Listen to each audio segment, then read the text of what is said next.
Today we're talking about current electricity. Current has a symbol capital I, and it's called current because it's flowing or moving electrons.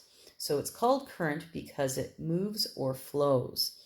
Current electricity is electrons moving through wires, toasters, light bulbs.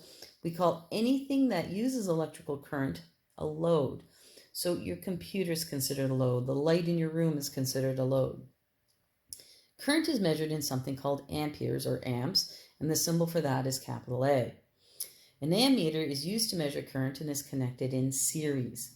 So when we measure using this ammeter, you need to make it part of the circuit because it literally just counts how many electrons are flowing past at that given moment. There are two rules for measuring current. So current can be measured in parallel or series. So here's an example of a parallel circuit. So the electrons come out of the battery and some went down this first path, some went down the second path, some went down the third path. Anything coming out of the battery we call the total. So IT is the total number of electrons coming out of the battery because the battery is where they get charged up. So let's say we had 5 amps coming out of the battery. If 3 went down this path and 1 went down that path, well, 3 plus 1 is 4. That means 1 amp or 1 package of electrons had to go down this third path. So the battery is the total. The first part of the circuit we call I1, the second is I2, the third is I3. So current in parallel, we add up all the parts and that gives me my total.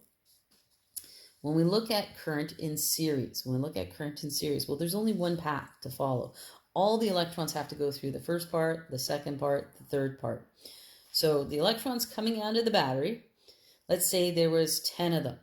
Well, there's no branches here. All 10 have to go through this first resistor, which I call I1. All 10 have to go through the second resistor. All 10 have to go through the third resistor. So current stays the same no matter where it's measured. What happens at the battery is those same 10 amps or packages of electrons just get recharged up. So current in a series circuit is the same everywhere.